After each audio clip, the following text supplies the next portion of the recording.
शहर के जाने माने रईस हीराचंद और उनकी पत्नी सुजाता की चमचमाती महंगी कार बंगाल की एक पुरानी बस्ती की सुनसान गली में एक बेरौनक से पुराने मकान के बाहर आकर रुकती है। सुजाता, ये तुम मुझे किस जगह लेकर आई हो? ये तो कोई गरीबों की बस्ती लगती है। यहाँ ऐसा क्या है? हीराचंद के कुछ भी समझ में नहीं आ रहा था कि सुजाता उसे ऐसी अजीब सी जगह क्यों लाई है, जिस मकान में दिन में भी अंधेरा दिख रहा था और धुआं उठ रहा था। आप मेरे साथ अंदर चलिए, सब समझ जाएंगे। यहाँ हमारी हर समस्या का समाधान मिलेगा। सुजाता और हीराचंद आशंकित कदमों से उस मकान में दाखिल होते हैं। तभी उन्हें किसी महिला की बाहरी आवाज सुनाई पड़ती है। चले आओ, चले आओ। हीराचंद ने देखा कि उस मकान के अंदर अंधेरा था। अचानक हीराचंद की निगाह एक कमरे की ओर पड़ी, जिसके अंदर हल्की हल्की सी रोशनी आ रही थी और उस कमरे के अंदर से धुआं उठ रहा था। शायद उस कमरे के अंदर आग जल रही थी। ये किसकी आवाज है? यहाँ इतना अंधेरा क्यों है और ये धुआं कैसे उठ रहा है? मेरा तो यहाँ दम घुट रहा है।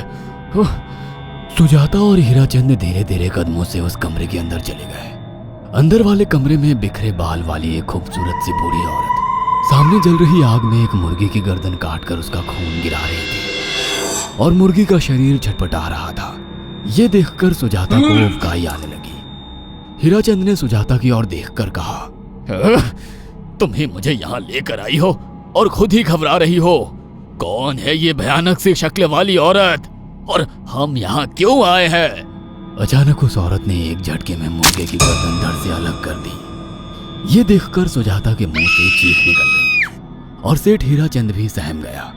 वो बहुत डरावना नजारा था। ये अघोरात आई हैं। ये हमें अपनी काली तंत्र विद्या से संतान सुख प्रदान कर सकती हैं। इसलिए मैं आपको यहाँ लेकर आई हूँ। कैसी बात करती हो? जहाँ बड़े से बड़े डॉक्टर सफल नहीं हुए, वहाँ ये मामूली औरत क्या कर लेगी? हीराचंद की बात सुनकर अघोरिताई ने गुस्से से हीराचंद की ओर देखकर कहा, नादान हीराचंद, काली विद्या में इतनी शक्ति है कि मरे को भी जिंदा कर दे।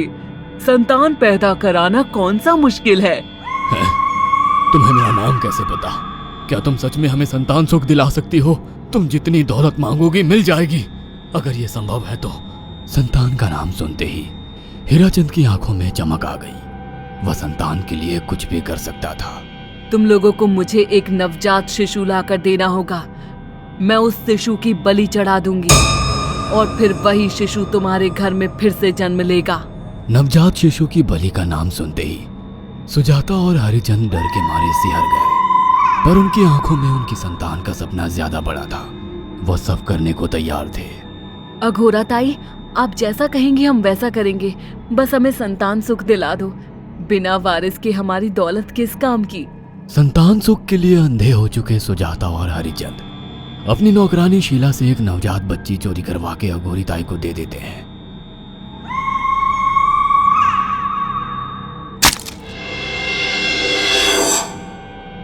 उस शिशु की बलि से सुजाता गर्भवती हो जाती है। देखा आपने अघोरा की तंत्र शक्ति? मुझे उस पर पूरा भरोसा था। चलो चलकर उन्हें धन्यवाद कहते हैं। हीराचंद और सुजाता अघोराताई के पास पहुंचते हैं। वो दोनों बहुत खुश थे और अघोरा पर उन्हें अंधविश्वास हो गया था। अघोराताई, आप महान तंत्रिका है। आपने वो चमत्कार कर दिखाया जो बड़े बड़े डॉक्टर नहीं कर सके। ये काली विद्या है बेटा। अगर तुम दोनों चाहो तो मैं इस विद्या से तुम दोनों को हमेशा के लिए जवान बना सकती हूँ। क्या सच में ऐसा संभव है? हाँ बिल्कुल, पर इसके लिए तुम्हें जवान लड़के और लड़कियों की बलि चढ़ानी होगी।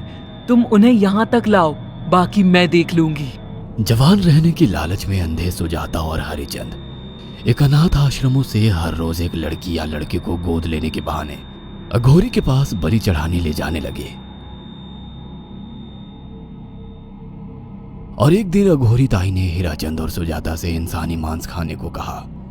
पूरी तरह से इंसान से हैवान बन चुके अब वो दोनों इंसानी मांस खाने के लिए तैयार भी हो गए। ये गर्म खून और मांस खाकर तुम लोगों की उम्र भी बढ़ जाएगी। खाओ इसे। हाँ, सच में ये इंसानी मांस बड़ा स्वादिष्ट है। अघोरा ने अपनी बातों में फंसाकर सुजाता और हरिचंद को नरभक्षी बना दिया था। वो तीनों हर दिन बलि चढ़ाकर खून पीकर मांस खाने लगे। नौकरानी शीला भी नए शिकार लाने में उनकी मदद करती थी, मगर एक दिन शीला को शिकार नहीं मिला। मेम साहब, आज एक भी शिकार हाथ नहीं लगा और मैं बहुत थक गई हूँ और घर जाकर थोड़ा आराम करना चाहती हूँ। कोई बात नहीं शीला, एक छोटा सा काम है, तुम हमारे साथ चलो, लौटते में हम तुम्हें घर छोड़ देंगे। जी मेम साहब। शीला नहीं जानती थी कि शिकार नहीं मिलने से सुजाता और हरिचंद अंदर से बौखला गए थे और उनके दिमाग में एक शैतानी चाल चल रही थी। सुजाता, ये बेहोशी की दवा है। शीला के कार में बैठते ही तुम उसे सुंघा देना। आज हमें इसी की बलि देनी होगी। इसने हमारे यहाँ का बहुत खाना खाया, अब हम लोग इसे खाएंगे। वैसे भी ये आगे चल के हमारे लिए खतरा बन सकती थी।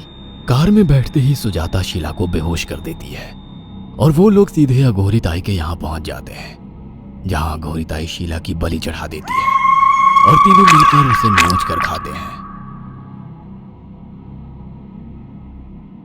अघोरी ताई, हमको बलि चढ़ाते हुए पूरा 1 साल हो गया है।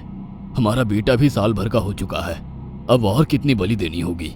बस एक आखिरी क्रिया और बची है, उसके बाद तुम दोनों हमेशा के लिए जवान हो जाओगे। कैसी क्रिया अघोरा ताई? 3 दिन बाद सूर्य ग्रहण है। हमें पास के घने जंगल में एक विशेष क्रिया करनी होगी। उसके बाद तुम लोग कभी बूढ़े नहीं होगे। कितना अच्छा होगा, हम हमेशा जवान रहेंगे और सालों साल तक अपनी दौलत से ऐश करेंगे। हाँ, सच कहा। अघोरा ताई ने हमारे हर सपने पूरे कर दिए। 3 दिन बाद बंगाल के बियाबान जंगल में कोहरे और ओस से भीगे पेड़ों के बीच एक घने बरगद की बेलों पर कटे इंसानी सिर लटक रहे थे, जिसमें से खून टपक रहा था। काले जादू का सामान भी रखा था। कितनी भयानक जगह है ये, हर तरफ कटे हुए सर लटक रहे हैं। थोड़ी देर में सब समझ जाओगे। बैठ जाओ और मेरे साथ ये मंत्र दोहराओ। ओ, अघोरा, ये किन लोगों की कटी हुई गर्दनें हैं? आप यहाँ क्या करने वाली हो? हीराचंद की बात सुनकर अघोरा जोर जोर से हंसने लगी और उसने एक शैतानी हंसी हंसते हुए हीराचंद की ओर देखकर कहा, तुम जैसे ही लोगों ने अपनी इच्छाओं को पूरा करने के लिए इन लोगों की बलि चढ़वाई है और फायदा उठाया है। अब तुम दोनों आंखें बंद करके यहाँ बैठ जाओ और मेरे साथ मंत्रों को दोहराते जाओ। अघोरा ने सुजाता और हरिचंद को वशीकरण मंत्र और काले जादू के इस्तेमाल से सम्मोहित कर दिया और देखते ही देखते वो एक भयानक डायन में बदल गई और चीखती हुई बोली, अब मैं तुम दोनों की बलि चढ़ाकर अमर हो जाऊंगी, क्योंकि तुम लोगों ने 100 लोगों की बलि का खून पिया है। देखते ही देखते उस डायन ने फरसे से एक एक करके सुजाता और हरिचंद की गर्दन काटकर जल रही आग में बलि चढ़ा दी और उनका गर्म खून पीने लगी। जब तक तुम जैसे मूर्ख और लालची लोग अपने फायदे के लिए दूसरों को मेरे पास लाते रहेंगे, मैं उनका फायदा उठाकर ऐसे ही उनकी बलि चढ़ाती रहूंगी। दरअसल अघोरा एक डायन थी और अपना स्वार्थ पूरा करने के लिए उसने हीराचंद और सुजाता की लालच का फायदा उठाकर उनकी भी बलि चढ़ा दी। बुरे काम का बुरा ही नतीजा मिलता है। अगर आपको हमारी ये कहानी पसंद आई हो तो इसे लाइक और शेयर करना ना भूलें। साथ ही ऐसी और नई कहानियों के अपडेट्स पाने के लिए हमारे चैनल अक्षु टीवी को जरूर सब्सक्राइब करें।